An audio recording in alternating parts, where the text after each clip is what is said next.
Good morning, Garland Nixon here with Scott Ritter, and we got a lot of things to talk about. Let's talk.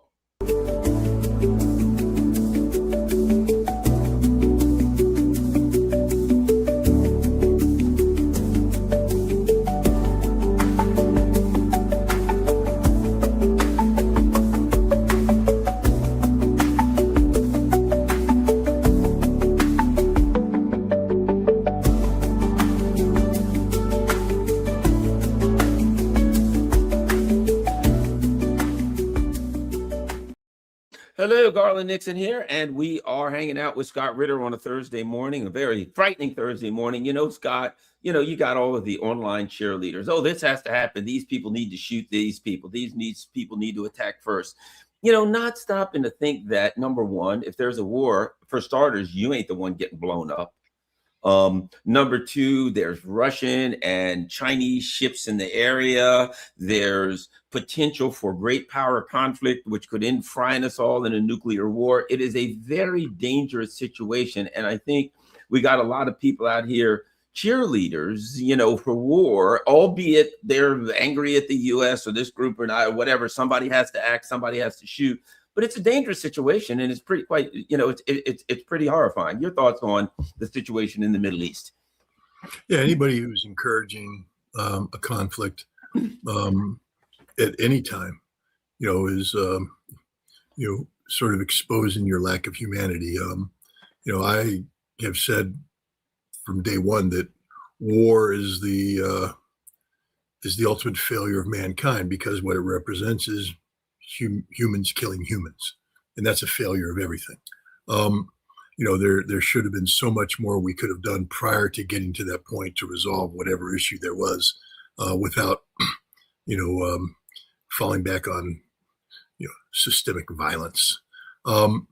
Here we have a situation though where we're talking about a war on a scope and scale that will easily rival the war in Ukraine in terms of, technology, lethality, and potential geopolitical repercussions, even potentially expanding beyond, the scale of Ukraine, because this conflict could bring down the global economy by generating a massive energy crisis around the world. So, there's all that. And then you factor in, that even though this is ostensibly between the United States and Iran, it's between the United States and Russia and China, BRICS, the impact this conflict will have on the ongoing global transformation that's underway as we speak, away from, the unipolar hegemony of American global dominance to one where power and influence is shared amongst nations on an equal basis. I don't know. Did you see Marco Rubio's speech at? It was insane. It was absurd. I mean, it's just basically, he jettisons the rule-based international order, which is a good thing. He said, we don't do that anymore. We're much worse.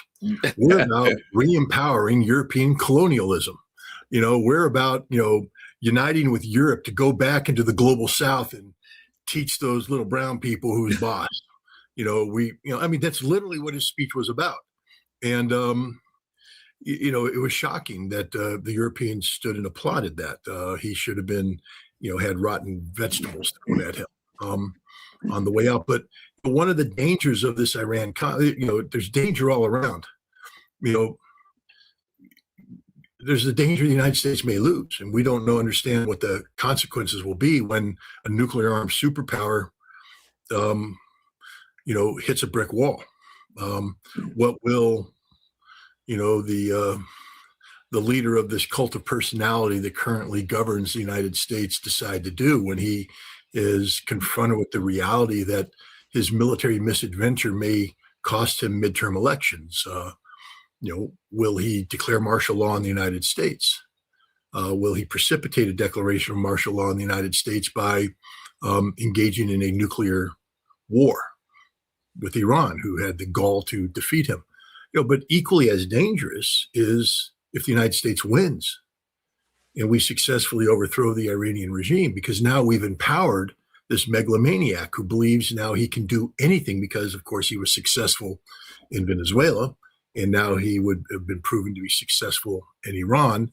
And, the arrogance that will, because he's surrounded by arrogant people, the empowerment to Pete Hegseth, to Marco Rubio, and to others, it'll be extraordinarily dangerous. It'll allow Rubio to jumpstart his recolonialization program. And it will set China up to be the next victim, because if we beat Iran, I can guarantee you we're going to be looking at turning Taiwan into, a major roadblock to Chinese expansion, meaning that the one China policy will go out the window with just about every other agreement the United States has ever made. And we will seek to fortify Taiwan and use it as a stopper to block, Chinese regional expansion. We're not going to be talking about holding China at the second island chain or the first island chain. We're going to hold them right there at Taiwan. And what does that lead to? We have a nation right now that's, we see what happens when we break free of, rules, the rule of law treaties, new start. Guys, it's much worse than anybody can possibly understand. In addition to basically quadrupling the size of our strategic nuclear force, we're rewriting our nuclear doctrine because we got more toys to play with. So we can do, more innovative things, like a preemptive strike against Russia now is on the table. And I can guarantee you we have people right now building that war plan. A preemptive strike against China now moves to the front burner, meaning that if we're ever in a situation like in Taiwan where it looks like China might be doing something that could stymie us, we just take them out. We blow up we launch a counterforce strike, take out their nuclear arsenal, and tell China, you're now powerless in the face of the United States. We're moving into Taiwan. There's not a damn thing you can do about it. And then the question is, what will Russia do in that regard? And then we don't know the answer to that, but, you probably should know the answer to that before you go down that path. And perhaps most dangerous, and nobody's really talking about, is this is the end of the Nuclear Nonproliferation Treaty. It's done. It's finished. It's gone. It doesn't count anymore. Aragchi, the foreign minister, spoke at the Council of Disarmament in Geneva, or in Vienna, I believe. Where was it? Geneva. And he said, if the United States attacks us, it's a complete violation of the Nuclear Nonproliferation Treaty. Not that any American cares, because not too many Americans even know about the Nuclear Nonproliferation Treaty.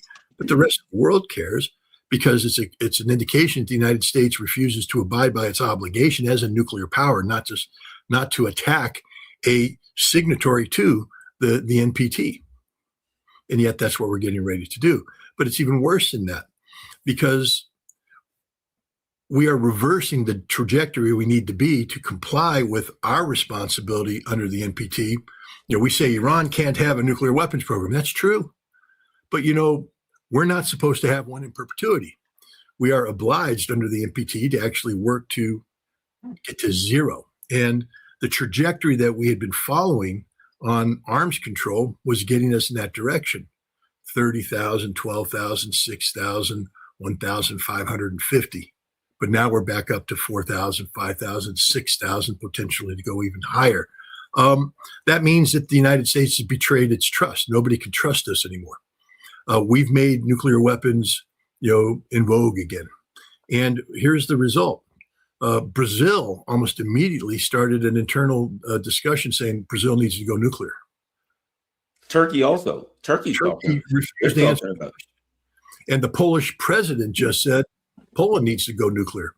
I'm pretty much here to tell you that we'll be dealing with double digits of nations that decide to get a nuclear weapons program because of what the Trump administration has done. And to compound everything, we're going to start testing nuclear weapons again. I can't say I didn't tell you so, because I told you so. But they're just walking away from what has been a voluntary compliance with the Comprehensive Test Ban Treaty. We have never, even though it was signed, we've never ratified it. But we have agreed with Russia and China not to test nuclear weapons.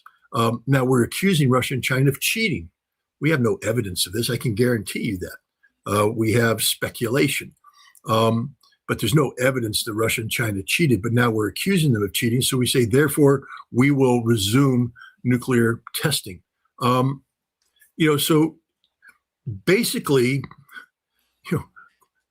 almost 6 decades legacy of arms control is gone. We're going back to ground zero. But remember, when ground zero originally existed in the mid 1960s, we're talking about the United States having a handful of, antiquated, liquid fueled missiles, some early on solid fuel missiles. But, again, we're dealing with warheads that number in the, hundreds, with the Soviets lagging behind. Today, we're talking about the most advanced weapons in the world. And gosh, if we want to enter an arms race with Russia, we've already allowed them to lap the field several times. I mean, I just want to point out the uncomfortable reality that while the United States has been violating arms control treaties, withdrawing from arms control treaties, turning their back on arms control, Russia has been engaged in a strategic nuclear deterrent modernization program designed to account for America's lack of good faith. In 2016, Putin warned American journalists that there is a consequence to, withdrawing from the ABM treaty, and that means that Russia will have to build a new generation of weapons that can maintain Russia's deterrence in the face of an American effort to build a missile defense force. In 2018, he said, you guys didn't listen to me, did you? So here are the weapons we're doing. Sarmat, heavy ICBM, can come in from the South Pole, no defense known to it. Burevestnik, nuclear-powered cruise missile, no defense against it. Avant-Garde, hypersonic maneuvering warhead, no defense against it. Poseidon, the weapon that stands offshore, goes off and drowns the entire East Coast, no defense against it. And even then, the United States didn't listen because Russia, once again, in the renegotiation of New START in 2021, was willing to put these weapons on the table and talk about this thing if the United States would integrate missile defense into the arms control scheme. We didn't do it. And now here we are today. Russia is deploying these weapons as we speak. What are we doing? Well, we were going to build the Sentinel, ground-based missile deterrent system. Can't afford it. Can't build it on time. So we're taking a missile that was built in the late 1960s, early 1970s, the Minuteman III, and we're going to modernize it one last time. But the one last time was the time before where we allowed the lifespan to go up to 2030. And even then, people are like, we can't guarantee that's going to work. Now we're saying 2050. So we're breathing 20 more years worth of life in it because we don't have the ability to build a new ballistic missile. Meanwhile, Russia, in addition to these new weapons they've put out, are in the process of testing more advanced ballistic missiles to replace the missiles that already exist. They're on par to just keep modernizing, adapting to America's irresponsible behavior. We are talking about replacing the Ohio-class submarines with a new class, but we don't have the shipbuilding capacity to produce the submarines necessary. We need to upgrade the Trident missile, do a life extension plan on it. We don't know if we have the capacity to do that. We can do it in limited numbers, but to, modernize the entire fleet, hundreds of missiles, it'll take decades. The B-21 bombers is too damn expensive. And we have to build a lot of them to, if we want to modernize the air part of the triad. So we've entered into an arms race that we're already, it's like entering a marathon where the field, including the top runners, are halfway down the track, and you're just starting. You're not going to catch up. Go ahead.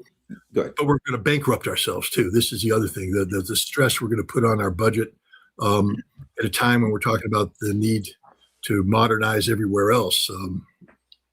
There was an exercise in Estonia, Hedgehog 2025. You may have read about it, where the Ukrainians brought in a handful of frontline FPV drone operators. We're not talking full spectrum drone warfare. We're just talking about a bunch of guys, a handful are going to go down, hunker down, and just take apart the attackers with using standard frontline drone tactics developed by the Russians and the Ukrainians. And they annihilated the NATO forces. The NATO forces never even got off the starting block. As soon as they moved, they were hit by drones. They had no counter drone capability, no ability to respond, and they all died. So it's funny when you hear NATO say, we're going to build our military. Well, first you got to rebuild it and you got to redefine it. And you don't have the money to do that, so I'm not worried about you. I mean, if you go around building, speaking of building 300 to 800,000 more of what you have, when what you have doesn't work, it's pretty stupid. And the U.S. military is in the same boat. We have legacy divisions. A U.S. armored division has zero life expectancy on a modern battlefield. It's just the reality of the situation. We have to modernize. That costs a lot of money. And where are we going to get this money? Now we come back to Iran. What if we have a war with Iran? And even if we win, if Iran is able to carry out its threat to disrupt energy production in the region, we have a global energy crisis. What's that do to the dollar? What's that do to the economy? It's and then I come back to the ultimate problem. We have a madman in the White House, a literal madman who governs. It's a cult of personality. We don't want to go too far down the constitutional rabbit hole, even though I keep my copy of the Constitution right here, because I'm reading it every single day, and I'm rereading the Federalist Papers, and I'm rereading the Anti-Federalist Papers, and I'm getting back to what the hell our founding fathers were thinking when they created this country and how far we've deviated from that. But we have a madman right now who is literally positioning himself to declare martial law in the United States. And I believe if he's confronted with a scenario where it's inevitable he will lose the midterm elections, that this madman, this narcissist, will never allow that to happen. And that there will be a crisis that he will use to trigger martial law. And if we do have an election, it will be an election that will be held under circumstances which will guarantee a Trump victory or Republican victory in the House. And one of the reasons is nobody knows anything about the Constitution. Nobody understands that everything this man is doing is just fundamentally wrong. When you sit there and say you don't need a warrant to do an ICE search, you can use a bench warrant. You don't need you can use an administrative warrant. You don't need a warrant from the bench. That the Fourth Amendment never applied. It never was meant to apply to illegal aliens. Pro-hent, the Supreme Court's already decided multiple times that it does apply specifically to illegal aliens. It just shows the ignorance of the American public about the Constitution, about what it means to be a constitutional republic. And we have devolved into a nation of factions. Now, what's the danger of that? Federalist Paper number 10. You might want to read about it, the danger of factions. We have devolved into a nation of factions. And one of the goals of having a strong union was to ensure that, the federal government could protect us against factions, except that the federal government has to protect itself against executive overreach, which is where checks and balances come in. But right now, we've done exactly what the anti-federalists were worried about. We have a federal court system that has been hijacked by a political party. So it's no longer doing the bidding of the rule of law. It's supporting a faction. And we have a Congress that has likewise allowed itself not to be defined by duty to the nation and support of the Constitution, but support for political factions. And so now the worst thing that all the anti-federalists feared is about to happen. We are devolving into a dictatorship, a tyranny, where the rule of law doesn't matter. There are no checks and balances. And when you have an executive with unfettered power, this is why what happened in Minneapolis is so important. We, the people of the United States, sat back and allowed the federal government to mobilize 3,000 paramilitary operatives who seized control of the city. Yeah, there's just so many problems here, and you well articulated a number of them. Let me ask you this: um, I know you've been paying attention to to the Geneva so-called. I mean, they're referred to as peace talks. They're referred to as negotiations. But I mean, when you send, there are people that think that Kushner and Witkoff are legitimate diplomats. I don't, because they're not diplomats. They have not been chosen. They have not been ratified by the Senate. They have nothing. They're just a couple of schleps that Trump said, these guys are close to me, my golfing buddy and my son-in-law. That means nothing in the real world. And I know the Russians know that. But it seems to me the Russians are, in a gentlemanly manner, going through the motions of talking to whoever they need to talk to, whoever the U.S. sends to. They even talk to the Ukrainians as they come there, rant and rave and make lunatic and expose the lunacy of the regime there. Your thoughts on the so-called talks, and as the last time you and I were in Russia, and we talked over and over and said, there's only one way to win a war, and that's to win a war, and that's what's going to happen here. Anyway, put all that together, talks in Geneva, the whole 9 yards. Your thoughts on it? Well, first of all, let's break down the Iranian talks. There's no serious diplomacy here. The United States has one policy only, and that's regime change. It's a stated policy, stated by the president recently. I mean, he's made repeated comments on his Truth social media about Khomeini must go. It's time to bring this regime to an end. And Jared Kushner, the 50% of the negotiating team, prior to going to Oman to begin the negotiations, had a meeting in Florida with Iranian American business leaders to create the transition council that will take control in Iran once we remove the regime. So here's the man who's supposed to be negotiating a deal with Iran to avoid a conflict, an existential crisis. But he's given away the game plan by meeting with the people whom he is positioning to take over from the regime, when the military action that's being set up by this diplomacy begins. And this is exactly what's happening. I mean, the whole purpose of this, Witkoff's job was to breathe false hope into the Iranians. And that's what he did in Geneva. He gave them false hope. Look at Aragchi. Poor Aragchi came out and said, hey, there's something positive here. We're going back to Iran, and we're going to work on a text so we can meet in 2 weeks in Geneva and move forward on this. We have an agreed framework. And the Iranians are all excited about this. And they're all running back to Tehran and all doing the hard work. And Witkoff and Kushner are high-fiving each other because they succeeded. Now they'll turn to Russia, which I'll get to in a second. But, what's happening in these 2 weeks? The Oman talks were simply to buy time for the United States to reinforce the missile defense shield. I mean, I don't know if people have been counting C-17 flights in and out of the Middle East, but pretty much you can say every 73 flights equals a Patriot battery. I think it's slightly less than that. You get a THAAD battery. But, we've deployed at least 2 THAAD batteries, which would bring us up to 4 in the region, 50% of America's capacity, capability on THAAD globally. And I think, we probably saw another 2 to 3 Patriot batteries brought in, raising the number, close to 10, maybe 12 total deployed there. We have 15 total in the world. 2 of them are in Ukraine. So, we forward deployed and front loaded a whole bunch of air defense while Oman was taking place. So why go to Geneva?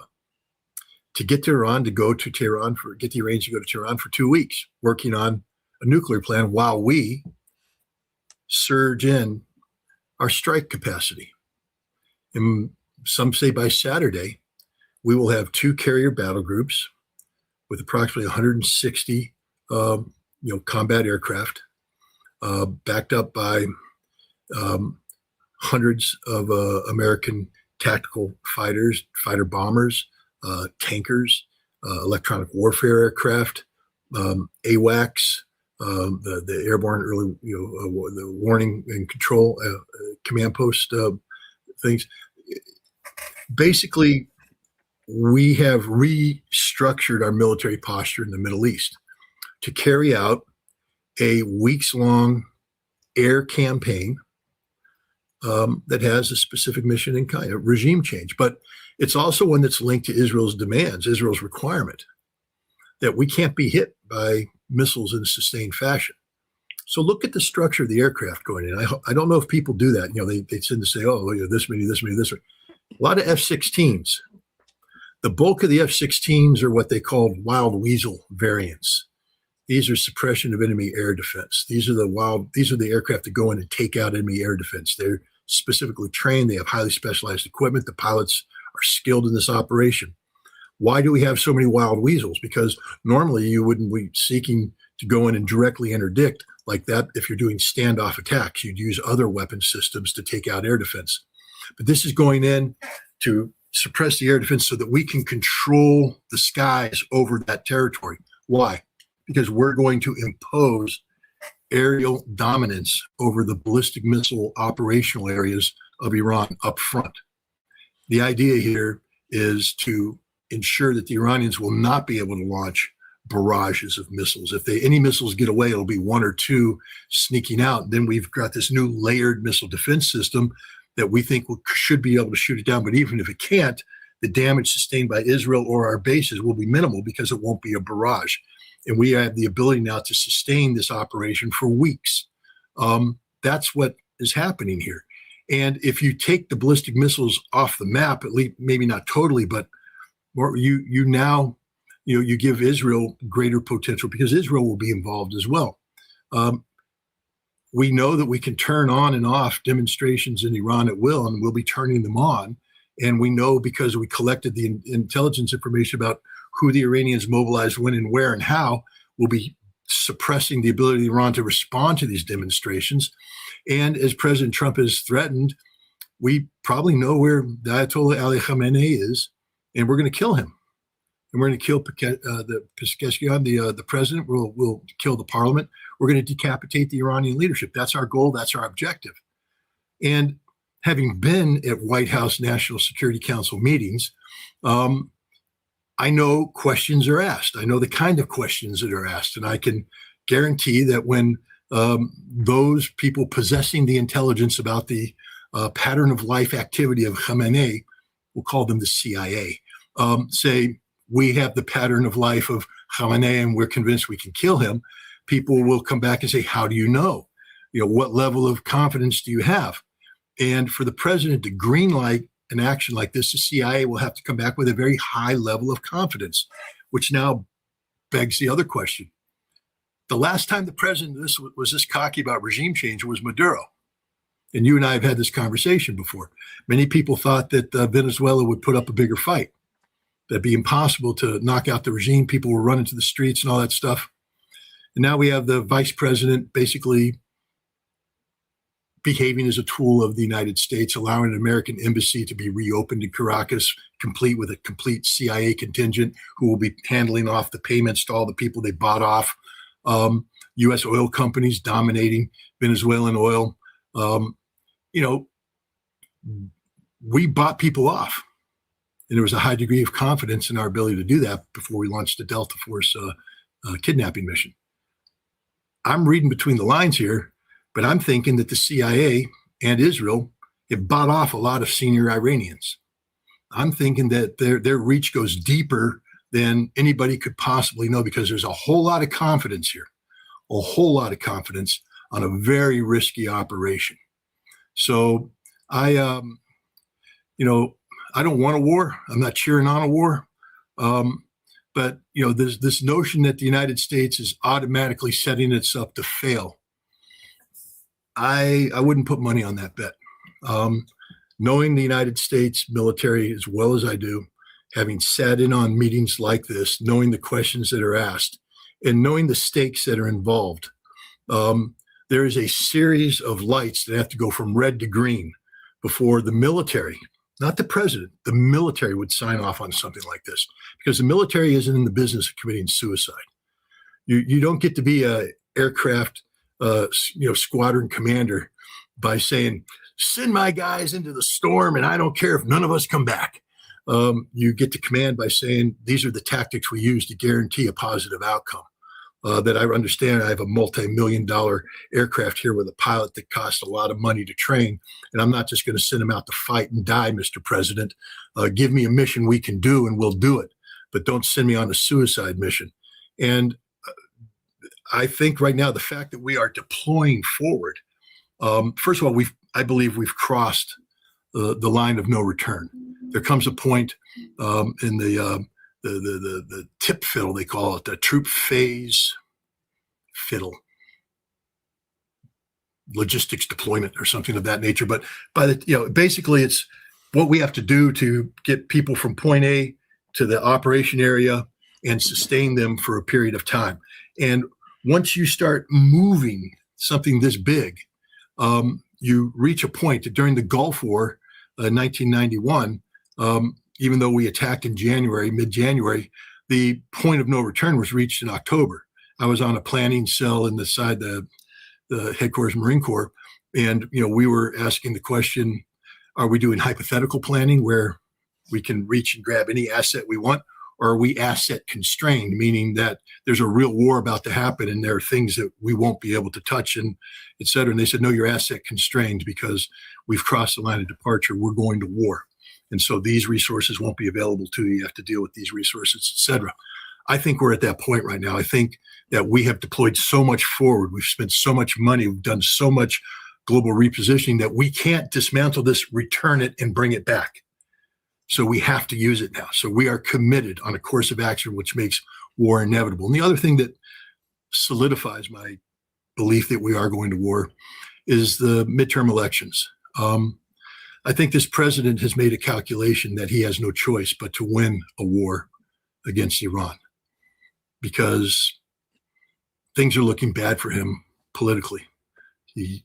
Because of his action with ICE in Minneapolis and elsewhere, he's in danger of losing the House. Some people say it's pretty much a foregone conclusion that he will lose the House. And if he gets embarrassed, with Iran right now, combined with the inability to deliver on Ukraine, he could lose the Senate. Or he might not make it to he could get run out of office. Literally. Well, people are talking about the 25th Amendment. Yeah, he could get run out. But again, the 25th Amendment only applies if the Constitution applies, and the Constitution doesn't apply if martial law is declared. So I think this president is playing high stakes gamble. Some people say it's because of the Epstein files. I don't know about that. But I do know there's a lot of political pressure being put on this president on the domestic front that begs for a foreign policy crisis. And Iran is a crisis that the president believes he can gamble on and win on. So I think war is inevitable. And then that brings up, you said, well, people are encouraging Iran to preempt. Well, as an American, I don't want any harm to come to Americans. I really don't. I want every American that's deployed to come home safely. But we live in the real world, and there is a United Nations Charter. The United Nations Charter forbids the kind of actions that the United States is currently carrying out. We are in open violation of the Charter right now by threatening Iran with war. It's a violation of Article 4, Paragraph 2, I believe it is. We're in violation of the Nuclear Non-Proliferation Treaty. We're in violation of just about everything that stands for the rule of law. But that's okay. The president says he doesn't believe in international law, rule of law, only in his own moral compass. But if the charter is truly invoked, then Iran can invoke Article 51, which is the right of self-defense. And it is something most Americans should, maybe Google up sometime. But the Caroline Doctrine, or the Caroline Affair. The Caroline Affair is an event that took place in 1838, 1840, around there. The Caroline was a U.S. ship that was running guns and men to Canadian rebels. And it was intercepted off the coast of Maine by British Navy. And we said, you attacked us. You've committed an act of aggression against us. And the British Navy said, no, we carried out preemptive self-defense because the Caroline represented an imminent threat to our national security that we had to preempt. It went to the United States Supreme Court. And the Supreme Court of the United States, in the Caroline decision, said, yes, the Caroline represented an imminent threat, and the British had every right to interdict it. And that Supreme Court decision now has become a foundation of international law when it comes to preemption. Russia cited it, and it's Yes, they did. defense of going into Ukraine. And Iran would have every right to do this. And in fact, that's the only way Iran emerges from this with any chance of survival, is to preempt what the United States is doing. I'm not I'm saying encouraging. if I was Iran, same thing. I'm saying if I was Iran, if you said, if we're standing there and you say, well, I'm going to go outside and I'm going to get a club, and when I come back in, I'm going to hit you over the head with a club, I'd fight you now. I'd rather fight. If I got to fight you, I'd rather fight you with no club than with a club. And if you said, okay, as soon as I get everything built up, I'm coming to get you, I'd say, well, why would I wait for you to get, you know what I mean? So I mean, just from a logical perspective, it would make sense. And we don't want war. Both of us are very anti-war people, and we fight to oppose war, and we know the danger here. But just from a logical perspective, if someone is arraying their forces to use against you, it's sensible to say, if I'm going to fight you, why would I wait till you fight you at your strongest? I want to fight you at your weakest point. And this again is where, Steve Witkoff will probably get the Presidential Medal of Freedom, because he did his job. He got the Iranians to believe that the United States was serious about negotiations. And they're off in Tehran chit-chatting away on how to build a text that'll be satisfactory for Steve Witkoff when they meet in 2 weeks in Geneva. You ain't going to be alive in 2 weeks, okay? You're going to be dead, because we're going to attack you and we're going to kill you. And people say, well, that's ridiculous, Scott. Well, that's sort of what we did in June, isn't it? Setting them up with diplomacy and then letting Israel come in with a surprise attack that we helped facilitate to kill their negotiating team and kill their leadership. Past practices repeat. And I'm afraid that this is what we're seeing right now. This can't be just another example of Donald Trump's bluster, because as I said, we have dismantled air defense systems in South Korea and brought them to the Middle East. We've dismantled air defense systems elsewhere in the Pacific and brought them in to, defend Israel, to defend our bases. We have created a window of vulnerability in the Pacific theater that can't be left open forever. Eventually, these assets are going to have to be returned to the Pacific. If we do that without resolving the Iran problem, it just becomes too expensive. We can't, as I said, it's 73 C-17 sorties to bring in a Patriot battery. We'd have to dismantle everything, bring it back, and then if we ever decided we need to resolve Iran, do it again. That isn't going to happen. This is a one-time good deal. We're stripping ourselves bare here, thinning ourselves out in Europe, and maximizing capacity here. We are forward deploying the bulk of our combat air power. Again, thinning out resources that are on contingency elsewhere, creating windows of vulnerability. Hint, hint, China, Taiwan. So this is a one and done. We have to do it now or it's never going to be done again kind of arrangement. So that's why I feel confident, and I don't say there was glee, I say there was pain in my heart, that we're going to be striking Iran sooner rather than later. So there's my prognosis. And now on Russia, the famous negotiating team of Witkoff and Kushner, sounds like a bad law firm, has sat down with the Ukrainians and the Russians in Geneva to basically build upon what were deemed to be relatively successful negotiations that took place in Dubai previously. But what was interesting is the makeup of the negotiating teams. In Dubai, the Russians brought in a team that was, weighed heavily by military intelligence.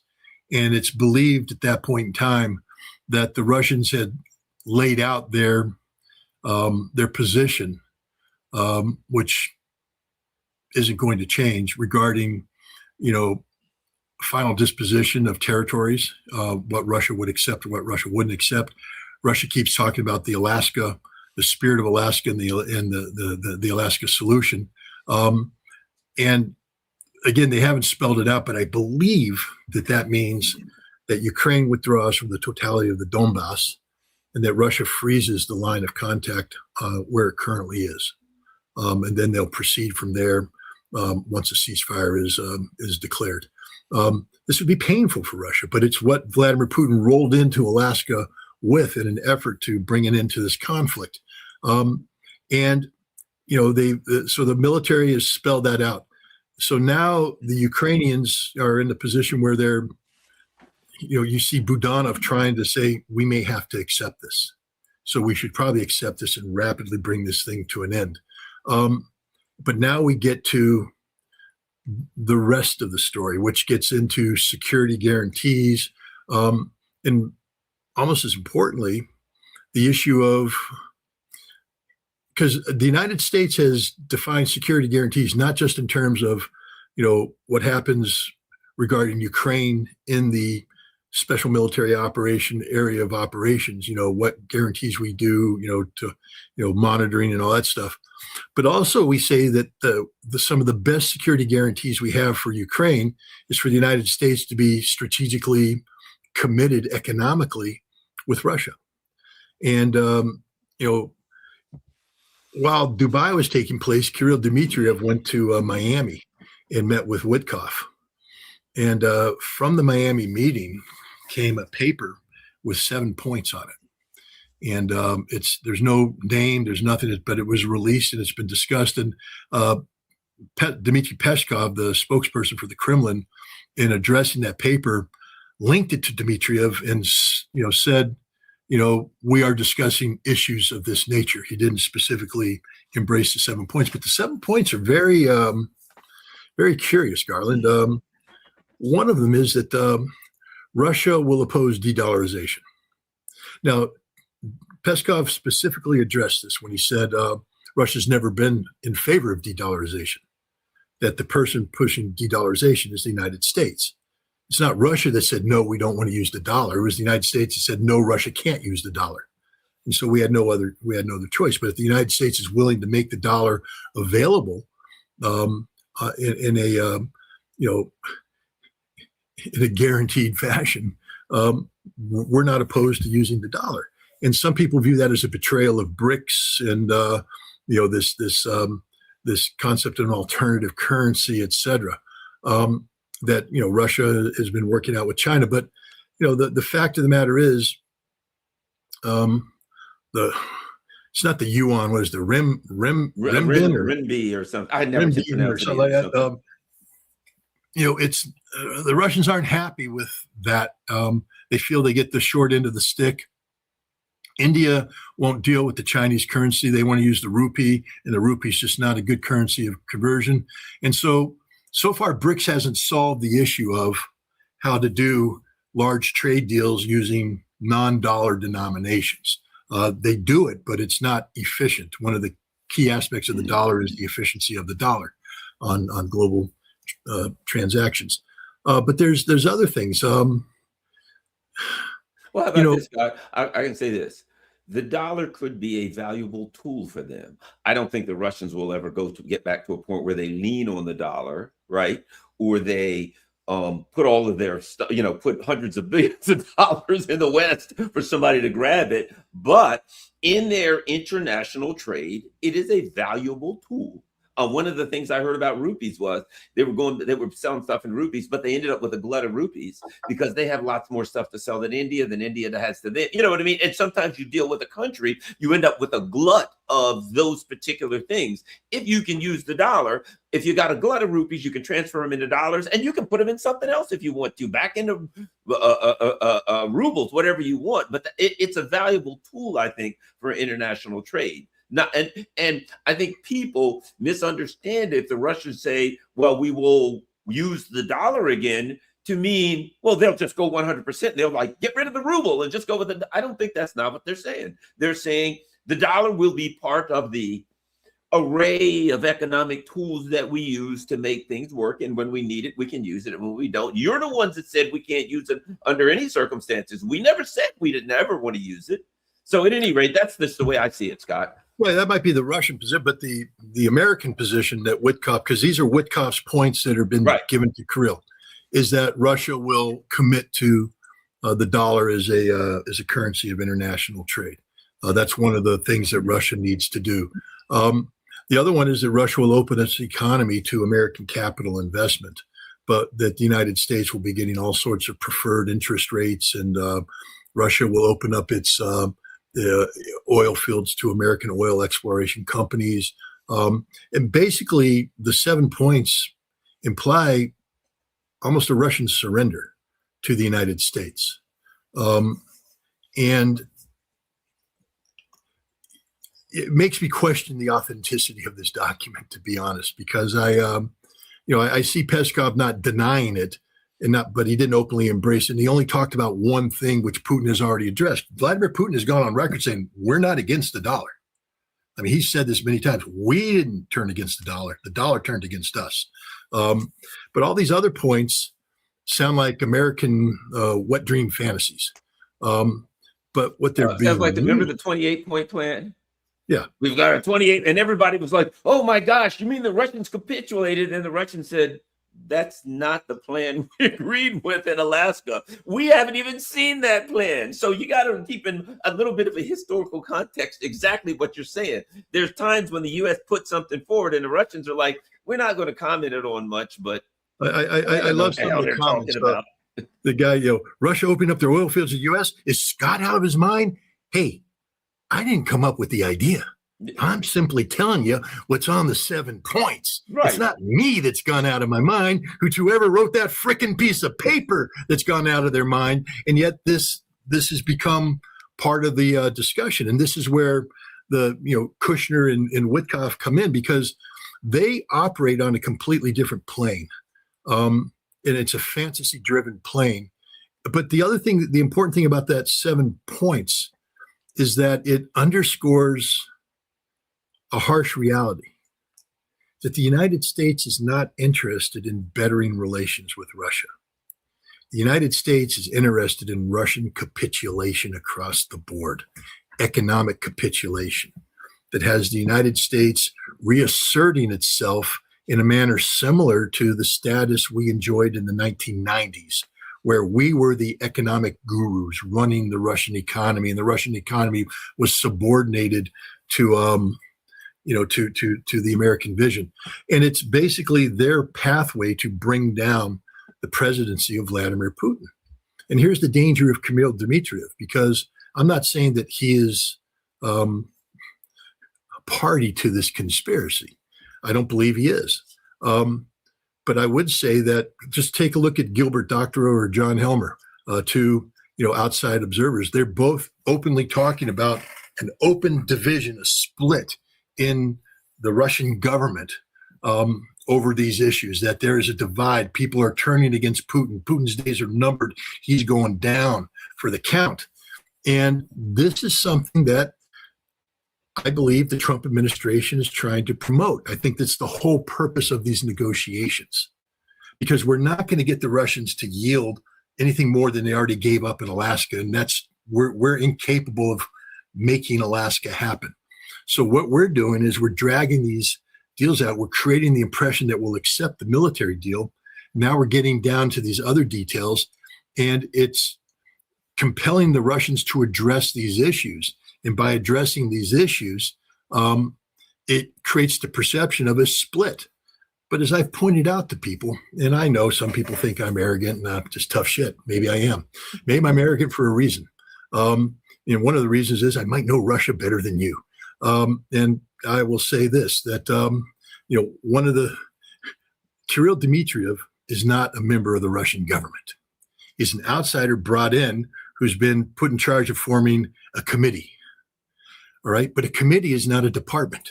A committee is not a ministry. Kirill Dmitriev is not the equal of Sergei Lavrov.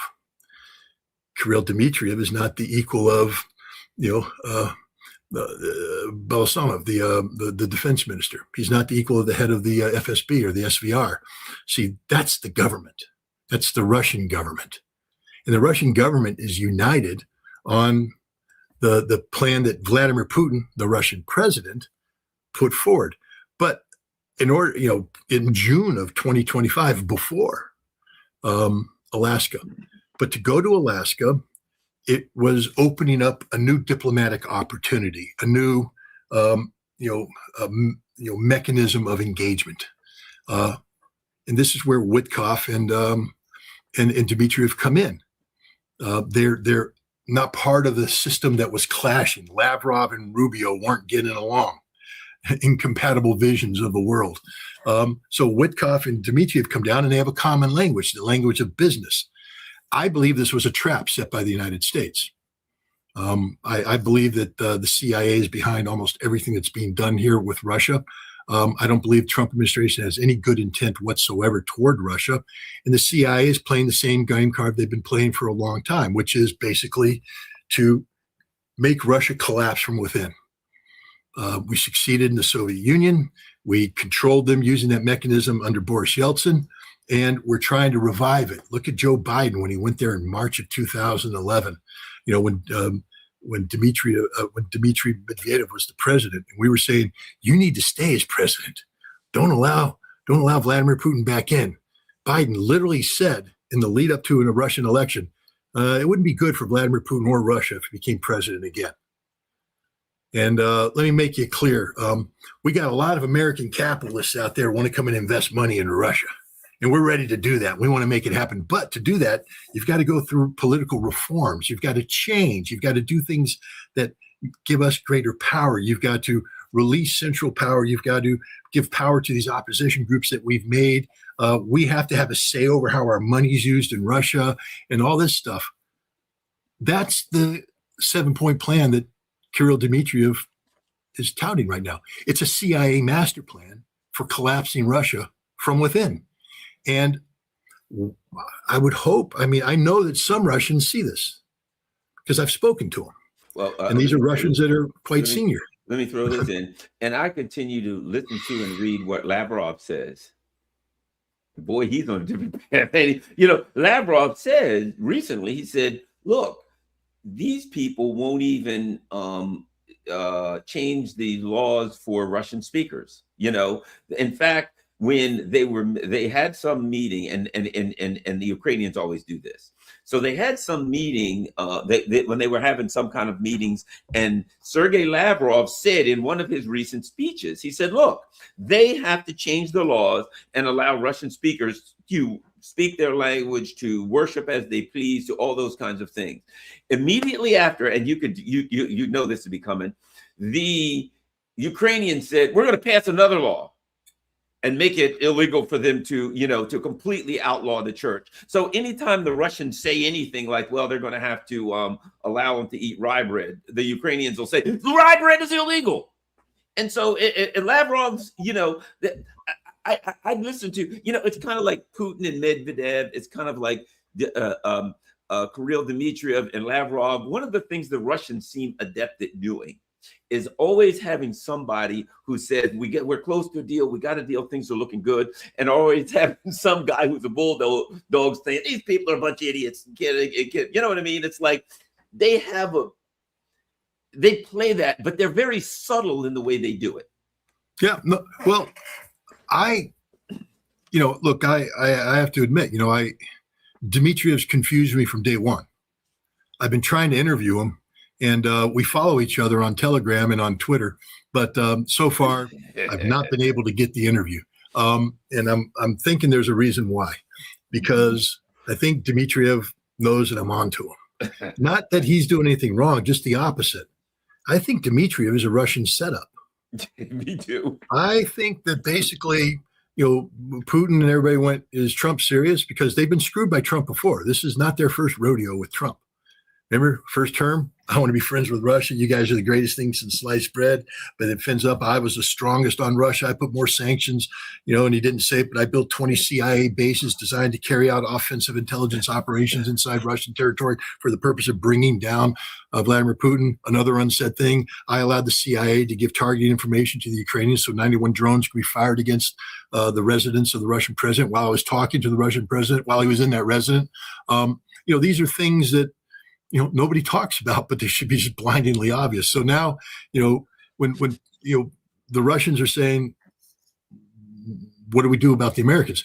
Well, you can't just shut down diplomacy because that could push the United States into doing things that it doesn't want to do, but it's given no other option. But if you lead the United States on into thinking that they're getting in the direction they want, and you sap resources away, you divert attention, meanwhile, while you accomplish everything you said you wanted to accomplish, look what the Russians have done. They've had no deviation on the front lines whatsoever. And they've actually got Donald Trump to turn a blind eye to this new energy war, which Russia is winning, because Trump is in love with the 7-point economic plan, which Kirill Dmitriev is carrying around in his hot little hands and going around Russia and having people talk about it. And Peskov's talking about it in public. And now Gilbert Doctorow, who is the ultimate MI6 disinformation agent, is going, there's a split inside Russia. Putin's going down. And John Helmer's reading up on, yeah, there's a split. There's a split. This is really bad. This is really bad. And yet everybody who knows Russia and goes to Russia going, I don't see no split.